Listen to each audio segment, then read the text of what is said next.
ನಮಸ್ಕಾರ ಸ್ನೇಹಿತರೆ. ಇತ್ತೀಚೆಗೆ ನಾವು ಸುದ್ದಿಯೊಂದನ್ನು ಕೇಳಿದ್ವಿ.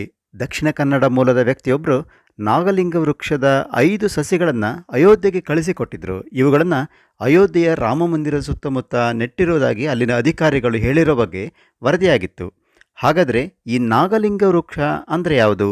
ಇದರ ವಿಶೇಷತೆ ಏನು? ಬಹುಶಃ ಈ ವೃಕ್ಷದ ಹೂವನ್ನು ನೋಡಿದರೆ ನಿಮಗೆ ಆಶ್ಚರ್ಯ ಆಗುತ್ತೆ.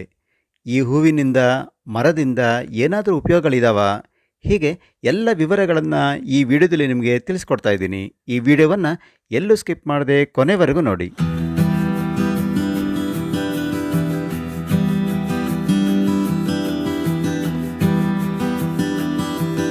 ಸ್ನೇಹಿತರೆ, ಹೆಸರೇ ಹೇಳೋ ಹಾಗೆ ನಾಗಲಿಂಗ ಪುಷ್ಪ ಮರ ನಾಗ ಹಾಗೂ ಲಿಂಗದ ಆಕಾರದಲ್ಲಿರುವಂತಹ ಹೂವನ್ನು ಬಿಡುವ ಮರ.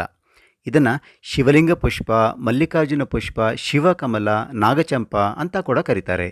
ಇಂಗ್ಲಿಷ್ನಲ್ಲಿ ಇದನ್ನು ಕ್ಯಾನನ್ ಬಾಲ್ ಟ್ರೀ ಅಂತ ಕರೀತಾರೆ. ವೈಜ್ಞಾನಿಕವಾಗಿ ಕೌರುಪಿಟ ಗಿನೆನ್ಸಿಸ್ ಅಂತ ಕರೀತಾರೆ. ಇದರ ತವರೂರು ದಕ್ಷಿಣ ಅಮೆರಿಕ. ಇದು ಮಧ್ಯಮ ಗಾತ್ರದ ಮರ. ವಿಶೇಷವಾದ ಬಿಳಿಲುಗಳಲ್ಲಿ ಆಕರ್ಷಕವಾದ ಹೂವನ್ನು ಬಿಡುತ್ತೆ. ದೊಡ್ಡ ಗಾತ್ರದ ಕಾಯಿ ಕಾಂಡಕ್ಕೆ ತಾಗಿದಂತೆ ಇರುತ್ತೆ. ಒಂದೊಂದು ಮರ ಸಾವಿರಾರು ಹೂಗಳನ್ನು ಬಿಡುತ್ತೆ. ಚಿಪ್ಪಿನ ಆಕೃತಿಯಲ್ಲಿರುವ ಈ ಹೂವಿನಲ್ಲಿ ದೊಡ್ಡದಾದ 6 ಎಸಳುಗಳು, ಮಧ್ಯಭಾಗದಲ್ಲಿ ಹಳದಿ ಹಾಗೂ ಅದರ ಮೇಲೆ ಹೇರಳವಾಗಿ ಕೇಸರಗಳು ಇರ್ತವೆ. ಸುತ್ತಲಿನ ದಳದ ಒಳಗೆ ಪುಟ್ಟ ಲಿಂಗವೊಂದನ್ನು ಕೇಸರಗಳು ಹಾವಿನ ಹೆಡೆಯಂತೆ ಮುಚ್ಚಿರೋ ಹಾಗೆ ಈ ಆಕೃತಿಯನ್ನು ನಾವು ಕಾಣಬಹುದು.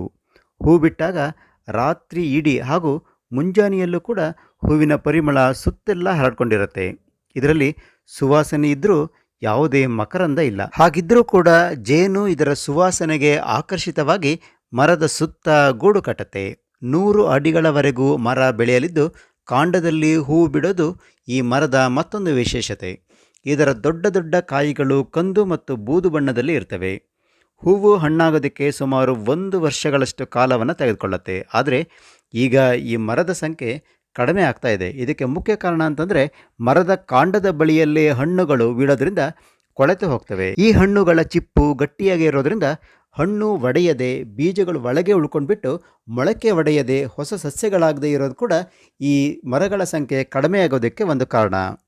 ಡಿಸೆಂಬರ್ನಿಂದ ಮಾರ್ಚ್ವರೆಗೆ ಹೂವು ಅರಳೋ ಕಾಲ ಆಗಿದ್ದು ಶಿವರಾತ್ರಿ ಸಮಯದಲ್ಲಿ ಗೊಂಚಲು ಹೂಗಳ ರಾಶಿಗಳನ್ನು ನೀವು ಕಾಣಬಹುದು. ಸೀಸನ್ನಲ್ಲಿ ಮರದ ಕಾಂಡದ ಸುತ್ತ ಹೂಗಳು ಅರಳಿ ಮರ ತೇರಿನಂತೆ ಆಕರ್ಷಿತವಾಗಿ ಕಾಣುತ್ತೆ.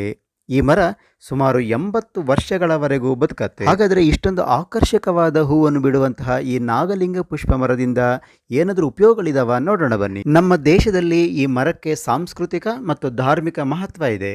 ಹೇರಳ ಔಷಧೀಯ ಗುಣಗಳು ಇರೋದ್ರಿಂದ ಇದನ್ನು ಆಯುರ್ವೇದ ಪದ್ಧತಿಯಲ್ಲಿ ಬಳಸ್ತಾರೆ. ನಾಗನ ಹೆಡೆಯಲ್ಲಿ ಲಿಂಗದ ರೂಪ ಇರೋದ್ರಿಂದ ಇದು ದೈವ ಸ್ವರೂಪಿ ಮರವೆಂದು ಪರಿಗಣಿಸಲಾಗಿದೆ. ಭಾರತದ ಶಿವ ದೇವಾಲಯಗಳು, ಶ್ರೀಲಂಕಾದ ಬೌದ್ಧ ಮಂದಿರಗಳಲ್ಲಿ ಇದನ್ನು ದೈವ ಸ್ವರೂಪಿ ಮರ ಅಂತಲೇ ಬೆಳೆಸ್ತಾರೆ. ಇದನ್ನು ಉದ್ಯಾನವನಗಳಲ್ಲಿ ಅಲಂಕಾರಕ್ಕೆ ಕೂಡ ನೆಡ್ತಾರೆ.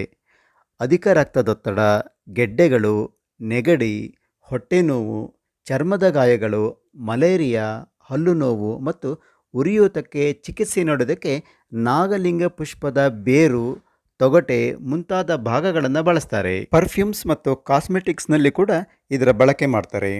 ಈ ಮರದ ಎಕ್ಸ್ಟ್ರಾಕ್ಟನ್ನು ತೆಗೆದು ಆಂಟಿಸೆಪ್ಟಿಕ್ ಹಾಗೂ ಆಂಟಿಫಂಗಲ್ ಔಷಧಗಳಿಗೆ ಉಪಯೋಗಿಸ್ತಾರೆ. ಎಳೆಯ ಎಲೆಗಳನ್ನು ಹಲ್ಲು ನೋವು ನಿವಾರಣೆಗೆ ಉಪಯೋಗಿಸ್ತಾರೆ.